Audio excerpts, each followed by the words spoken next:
자, 클락 앤 팍 트랜스폼입니다. 아유, 뭐 말도 어려워요. 그죠? 자, 이걸 제가 3번 이상 설명드릴 거예요. 그러니까 한번 보세요.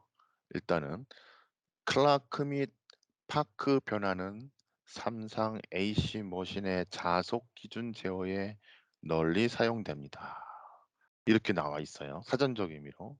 그래서 요 그림 같은 경우에는 이 ABC 프레임 삼상 시스템의 시간 영역 성분이고, 요거는 이제 그 페이지까지 표현된 것을 평면에서 플레인에서 나타내는 거예요. 한 번 더 봅시다. 지금 보시게 되면 A 플러스가 있고 A 마이너스가 있고 B도 마찬가지로 꼭 각 상에 따라서 프레임이 어떻게 달라지는지 애니메이션을 한번 보고 지나갈게요. 이런 식으로. 예, 각상이 플러스 마이너스로 지나가는 게 보이죠? 자, 이제 클라크 변환에 따른 신호 알파 베타. 일단 보세요. 제가 뒤에다가 나중에 또 자세히 설명할 것입니다. 이 클락 변환은 ABC 프레임, 아까 그 전장에 ABC 프레임이 있었잖아요. 삼상 시스템에 있는 시간 영역 성분을 직각, orthogonal stationary, 직각 정지 프레임 두 성분으로 알파벳으로 변환한 거예요. 그래서 클락 변환에 따른 신호 알파 베타. 일단 이게 개념이 어렵기 때문에 여러 번 들으셔야 돼요. 자, 아까 봤던 ABC 프레임 삼상 시스템에 있는 시각 영역을 직각인 정지 프레임 orthogonal stationary 프레임이라고 하는데, 이걸 알파 베타로 변환한 거예요.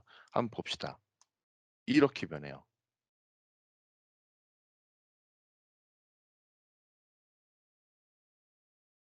예. 자, 그리고 다음으로는 파크 변화는 알파, 베타 프레임 안에 두 성분을 직각 회전 참조 프레임, 직각? DQ 오소고널 로테이팅 레퍼런스 프레임으로 변환합니다.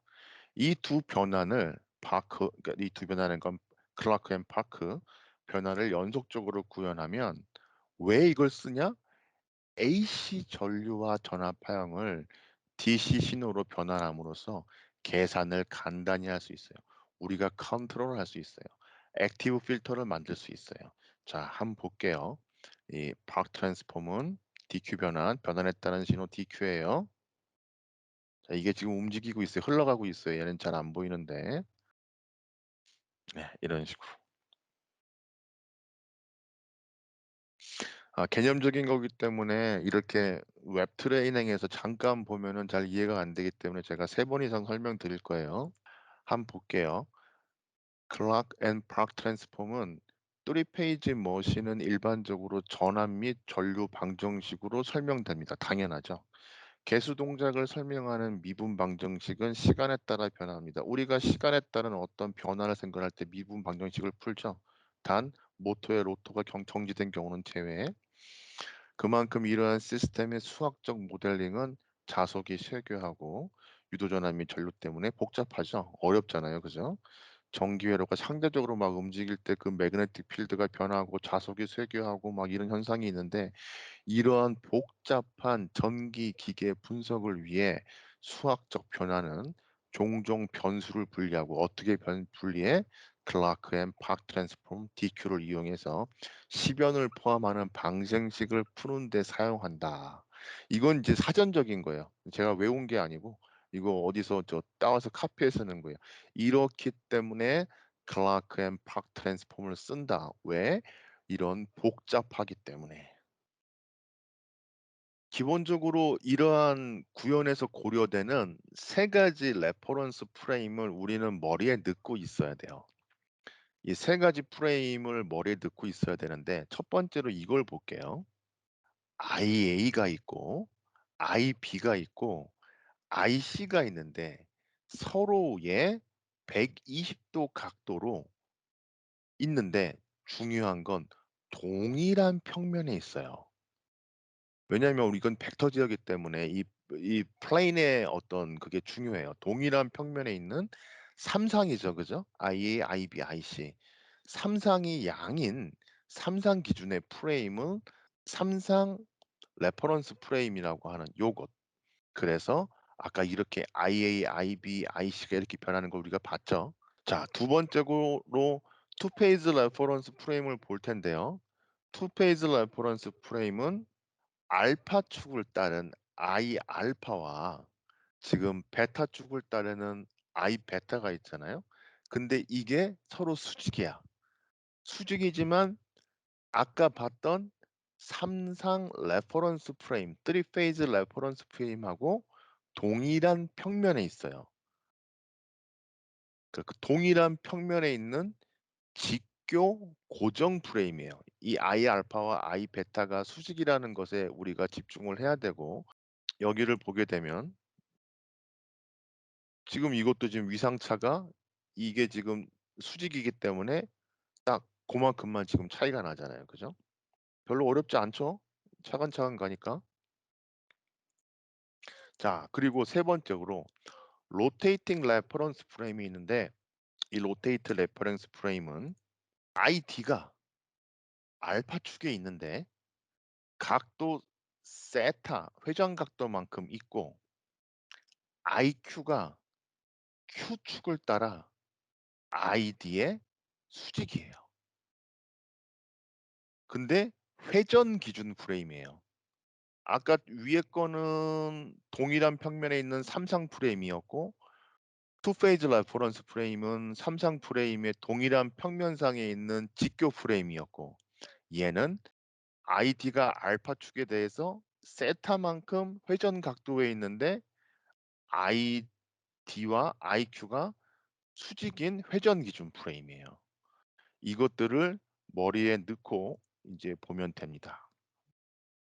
그래서 지금 모든 레퍼런스 프레임을 이제 하나의 평면에 하나의 프레임에 결합하여 표현하면 이제 이 figure to combined vector representation이 되는 거예요. 이 클라크 및 파크 변화는 제가 알기로는 주로 인제 영구자석 동기기계라고 해서 PMSM이라고 Permanent Magnet Synchronous Machine이라고 해서 비동기 기기하고 관련된 그 벡터 제어 아키텍처에 사용이 많이 돼요.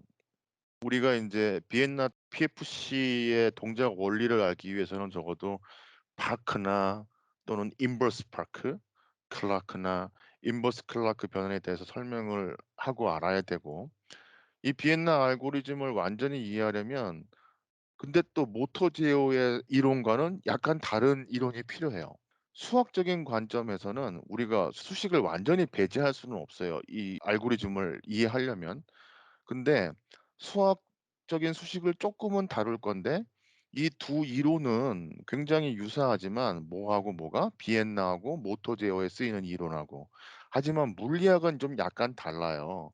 왜냐면 옛날에 그 로렌츠의 법칙을 만든 그 로렌츠를 보게 되면 이 모터 드라이버 때문에 개발된 거잖아요. 근데 여기 로렌츠에서는 모터의 자속과 토크를 분리해요. 하지만 자속은 단순히 그 원치 않는 부작용이 아니라 토크 생성의 필수적인 부분이죠. 모터가 돌아가려면 자성체가 있어야 될 거 아니야. 그래서 토크가 반드시 필수적인 거잖아요. 그죠? 모터는 그런데 이 비엔나에서의 그 순시 전력이라는 게 있어요. 순시 전력에서의 그 PQ는 DQ라고도 하고 저는 PQ라고 얘기를 하는데, 이 PQ는 유효 전력과 무효 전력을 분리하는데 무효 전력은 확실히 유효 전력을 제공하는 데 필요하지가 않아요. 자, 다시 말할게요. 모터는 자속과 토크를 분리해요, 이 파크 클락 파크 트랜스폼을 이용해서. 하지만 자속이 필요 없는 게 아니죠. 모터가 돌아가는 토크를 생성해서 하기 위해서는 반드시 필수적인 부분인데, 비엔나 같은 경우에서의 PQ는 이론은 비슷한데 이 유효 전력과 무효 전력을 분리해서 따로 인제 보상을 해야 되거든요. 근데 무효 전력은 비엔나에서는 유효 전력을 제공하는 데 필요하지가 않아요. 이게 좀 다른 점이고 헷갈리는 점이에요. 아마 따로 학교 다니실 때 이 클락 파크 트랜스폼을 공부하신 분들은 요 부분이 쪼끔 헷갈리셨을 수도 있어요. 그래서 이 필요 불가결하게 우리는 물리적 이해를 더하기 위해서 수학적 수식을 좀 고려해야 되고, 이 클락 트랜스폼하고 그 인버스, 팍 트랜스폼하고 그 인버스를 다음 장에서 간단히 좀 한번 더 봐 볼게요. 클락 트랜스폼이에요. 이제 쪼끔 많이 봤더니 익숙해졌죠. IA와 IB, IC가 3 상의 양이고 여기서 I 알파 및 I 베타는 동일 평면상에 고정된 직교 프레임. 여기서 I 알파와 IA가 지금 여기 수식적으로 같다고 나왔잖아요. 이게 뭐냐면은 I 알파와 IA가 벡터적으로 중첩되고 응? 그리고 IABC가 0 이면 IA, IB, IC는 I 알파 및 I 베타로 이렇게 수식이 나올 수 있는 거예요. 이거 뭐 어떻게 나왔는지까지는 제가 너무 요렇게 인제 이런 조건들이 형성할 때 이런 수식이 나올 수가 있습니다. 자 그리고 인버스가 있을 거 아니에요. 그죠? 인버스가 있으면 이 두 축의 직교 고정 기준 좌표계에서 3상 고정 기준 좌표계로 변환이 이렇게 역클라크, 인버스 클라크 변환을 통해서 인제 수행이 되는 거예요. 그래서 인버스 클라크 변화는 이런 방정식으로 VA가 V알파 이 방향이 같죠. 그죠? 그리고 VA, VB, VC는 3 상의 양이죠. 그리고 V알파, V베타는 고정된 직교 수직이잖아요. 그죠? 레퍼런스 프레임의 양을 나타내는 것이 V알파와 V베타예요. 근데 이것들을 제가 이렇게 언급하는 이유가 저 마이크로칩에서 비엔나 PFC의 어떤 레퍼런스 디자인을 제공을 하는데 사실 이 개념을 어느 정도는 알고 계셔야 돼요. 그래야지 코드를 보신다든가 뭐 이럴 때도 '아 이게 이 블락이구나. 이 블락이구나.' 이런 것들에 대해서 좀 따라가실 수가 있어요. 예. 그렇기 때문에 요 정도는 알고 계셔야 된다는 거. 자 팍 트랜스포머 한번 볼게요. 자 똑같아요. 이 두 번째 설명하죠. 두 축이 이렇게 직교돼 있어요. 고정된 레퍼런스 프레임인데 이게 회전 레퍼런스 프레임으로 변환되잖아요. 그죠? 그게 뭐라고? 팍 트랜스폼. 예? 예. 그래서 ID와 IQ는 이 회전하는 기준 프레임의 양이에요, 양. 근데 얼만큼 회전돼 있어? 세타만큼. 그래서 I 알파 코사인 세타, I 베타 사인 세타가 인제 ID가 되는 거고 IQ가 I 베타 코사인 세타 마이너스 I 알파 사인 세타가 되는 거죠. 이렇게 보니까 수식이 쉬워지죠. 예. 예. 뭐 쉽다고 해 주세요. 예. 그리고 팍 트랜스폼을 봤으니 이번에는 인버스 팍 트랜스폼을 봐야죠. 이 회전 기준 좌표계의 양이 인제 그림과 같이 인버스 팍 트랜스폼을 사용해서 이 축의 직교 고정 참조 레퍼런스 프레임으로 바뀌죠. 그래서 인버스 팍 트랜스폼은 인제 이렇게 V 알파, V 베타로 인제 바뀌게 되고 V 알파하고 V 베타는 직교 고정 레퍼런스 프레임의 양이고 VD하고 VQ는 회전하는 얼마만큼 세타만큼 기준 프레임의 수량입니다. 네. 그렇기 때문에 이렇게 수식적으로 앞선 것과 같이 비슷하게 정의가 되어지죠. 그리고 인제 PQ 트랜스폼을 볼 건데요. 앞서 말씀드렸던 클락 팍 또 인버스 클락 팍은 이제 모터 제어에 쓰이는 그런 수식적인 영역이고 PQ 트랜스폼은 아까 제가 비엔나를 구성할 때 유효 전력과 무효 전력을 따로 왜냐면 유효 전력을 딜리버리 하는데 무효 전력이 사실 필요가 있는 것이 아니니까. 근데 모터는 다르잖아요. 그죠? 그래서 우리는 인제 개념을 알아야 되는데 그중에서 가장 중요한 것이 순시 제로 시퀀스 전력입니다. 요 용어에 익숙해지셔야 돼요. instantaneous zero sequence power P0라고 표현을 할게요. 이 P0는 다음과 같은 수식으로 되는데 여기서 나오는 이 P0 반은 순시 제로 시퀀스 전력의 민값, 평균값이에요. 또는 전압 및 전류의 제로 시퀀스 구성 요소를 통해서 전원에서 부하로 전달되는 단위 시간당의 에너지. 이게 P0. 순시 제로 시퀀스 전력의 평균값. 그러면 이게 인제 P0 바가 그럼 P0 물결은 뭘까요? 순시 제로 시퀀스 전력의 교번값. 왜 교번이라고 표현하냐면 전압과 전류의 제로 시퀀스 성분을 통해서 이 아까는 전원에서 부하로 전달되는 단위 시간당의 에너지라고 말씀드렸잖아요. 근데 요번에는 전원과 부하 사이에서 교환되는 시간 단위당의 에너지예요. 교환이에요. 전달이 아니고. 그러니까 좀 개념이 쪼끔 그 다르죠. 무효전력이 전달되는 게 아니니까. 자, 그다음에 순시 실전력 instantaneous real power P라고 하는 건 다음과 같은 이제 수식으로 나오고, 이 제로 시퀀스 전원은 이 중성점이 있는 삼상 시스템에만 존재를 하죠. 아까 우리 비엔나에서 그 삼상의 중성점이 있는 것과 없는 것, 그리고 인제 그 차이점을 잠깐 말씀드렸는데, 더욱이 이 시스템에 적어도 하나의 위상에 대해서 전압과 전류 모두에서 불평형 전압과 전류 또는 어 특히 3차 고조파를 반드시 가져야 돼요. 그래서 원치 않는 전력 구성 요소가 없는, 그러니까 무효 전력 같은 거, 그런 데는 P0 바가 존재할 수가 없어요. 왜냐하면 부하하고 에너지만 교환하고 부하에 에너지를 전달하지 않잖아요. 그죠? 그래서 P0와 이 P0 물결은 모두 보상되어야 되는 어떤 그런 존재예요. 그래서 순시 실전력이 사실 우리가 비엔나에서 토폴로지적으로 컴펜세이션 해야 되는 그런 팩터이다. 자, 그다음에 순시 허수 전력입니다. 인스터니어스 이미지너리 파워라고 해서 Q라고 표현하는데요.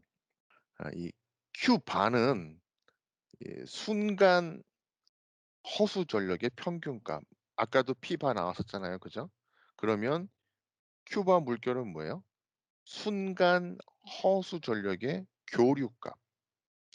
그래서 이런 수식들이 나오게 되는데, 이 수식은 허수와 관계되는 팩터예요. 그래서 순시 가상 전력 Q는 그 시스템의 단계 간에 교환되는 전력, 즉 바람직하지 않은 전류와 관계가 있고, 즉 이 값은 전원과 부하 사이에서 에너지 전달의 교환을 의미하지 않아요. 지금 P는 이렇게 주고 P 물결은 이렇게 왔다 갔다 하고 Q는 이렇게 되잖아요. 그죠? 어. 그래서 ABC 좌표에서 아까 나왔던 것처럼 식을 쓰면 이렇게 식이 얻어진다고 해요. 뭐 누가 구했겠죠. 아주 잘하는 사람이, 똑똑한 사람이. 그래서 이 고조파가 없는 밸런스 정연파 전압이 있는 전력 시스템에서는 이 무효 전력 미터에서 이런 수식을 굉장히 많이 써요. 아마 그 석사 이상 하신 분들은 요런 어떤 그 무효 전력 미터를 나타내는 이 Q에 대한 수식을 굉장히 많이 보셨을 거예요. 이런 이 수식의 경우에는 이 전압 전류의 모든 고조파가 고려가 돼요. 3 차, 5 차, 7 차, 11 차, 13 차. 근데 고조파가 있거나 없는 밸런스 정연파 전압 공급과 그 밸런스 부하의 특별한 경우는 이 Q는 무효 전력의 정확히 같은 값이다. 조금 더 설명을 드리면, 이 삼상 순시 전력을 이 밸런스 있게 컨트롤하려면 이 교류 성분인 P 물결하고 P0 물결을 이 컴펜세이션을 해 줘야 돼요. 그 앞에서 잠깐 언급드렸는데 이 P0 물결만 보상하는 것은 불가능해요. 왜냐하면은 모든 제로 시퀀스 순시 전력은 보상돼야 되니까. 그래서 이 전력 계통 전류를 미니멈 하려면 순시 전력 Q도 보상을 해 줘야 돼요. 그래서 PQ 이론은 원하지 않는 전력 성분 P 물결이나 P0 Q의 보상은 그 유효 전력의 필터를 사용해 줘서 소프트웨어적으로 보상을 하고, 이것을 인제 우리 비엔나 쪽의 그 가이드에서 보면 이걸 액티브 필터라고 해요. 그래서 이 액티브 필터의 다이나믹 리스폰스 다이나믹 응답은 제어 시스템이 이러한 값을 계산하는 데 필요한 시간 간격에 따라서 많이 특성이 달라져요, 굉장히 민감하게. 그래서 이 PQ 이론 전력 성분이 계산되면은 순시 전력 P를 이 평균값 P바와 교대값 P물결로 이 분해하는 거예요. 왜냐면 P물결만 교대값만 보상이 돼야 되기 때문에 유효 전력 필터 컨트롤러의 그 다이나믹 리스폰스를 P바와 P물결을 분리해서 디지털 컨트롤러를 사용하게 되면은 그 우리가 그 N개의 순시 실제 전력 파형 대칭을 활용할 수가 있어요. 측정된 전압하고 전류 파형 주기의 일부 샘플링을 해서 레퍼런스 프레임 요소를 분리하는 데 쓰거든요. 그러니까 즉 다시 말해서 우리가 인제 한 사이클이 있잖아요. 그러면 한 사이클에서 이 시스템이 삼상 시스템이 밸런스를 이루고 있는지 또는 하모닉이 있는지 없는지에 따라서 이 한 주기를 6분의 1 사이클 또는 3분의 1 사이클 또는 2분의 1 사이클 한 사이클로 이제 선택을 해서 하게 되면 충분해요, 이 모니터링을. 그러면 한번 예를 들어 볼까? 만약에 그 6분의 1 줄기를 갖는 시메트릭 사이클을 보게 되면 그 밸런스하게 시스템에서 전압과 전류를 갖고 전력 변환 시스템에서 이제 짝수 고주파 성분이 존재하지 않으면, 짝수 고주파가 존재하면 안 돼요. 실제 순간 전력은 기본 주기의 6분의 1 동일한 대칭을 나타내요. 즉 다시 말해서 이게 시메트리 6분의 1 사이클이에요. 그럼 이 50 헤르츠 만약에 기본 주파수로 들어오게 되면은 F는 T분의 1 이잖아. 그러니까 3.33 밀리세컨드 정도. 순시 실제 전력 파형 주파수는 기본 주파수의 6 배가 되는 거예요. 왜냐 6분의 1 사이클이니까. 따라오셨어요? 하나만 더 예를 들어 볼까? 그러면 제가 아까 6분의 1 사이클, 3분의 1 사이클, 2분의 1 사이클, 원 사이클을 선택할 수 있다고 그랬죠. 만약에 시메트리 3분의 1 사이클, 3분의 1 주기 대칭을 보면 똑같아. 전압 및 전류가 밸런스를 이루고 있고 또 이 전류의 고주파가 있는 전력 시스템을 우리가 고려하는 거죠. 짝수 고주파가 없어야 되고 실제 순간 전력은 기본 주파수의 3분의 1과 동일한 대칭을 나타내요. 근데 3분의 1 사이클이니까 50 헤르츠에서 계산하면 T분의 F분의 1 하면 얼마야? 한 6.66 밀리세컨드. 즉 순시 실전력의 파형의 주파수가 기본 주파수의 3 배가 되죠. 예, 그렇게 달라져요. 그러면 또 2분의 1 사이클, 1 사이클도 아까 말씀드린 그 두 가지에 따라 달라지죠. 그래서 이 PQ 이론을 기반으로 하는 그 굉장히 패스트 리스폰스를 제공하는 제어 시스템은 그 액티브 전력 필터는, 그러니까 기본적으로 이렇게 PQ 트랜스폼을 쓰는 액티브 제어는 두 가지 장점이 있어요.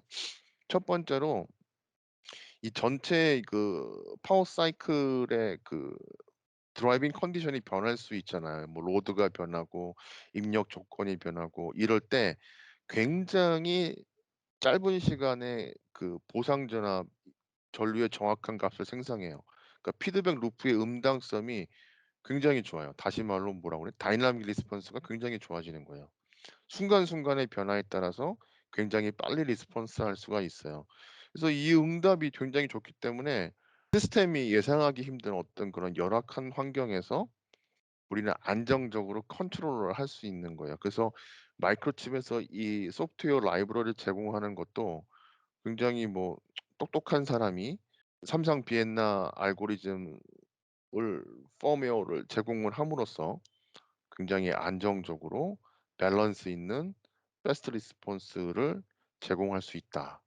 뭐 요런 어떤 것들이 PQ 트랜스폼을 쓰는 장점이 되겠습니다.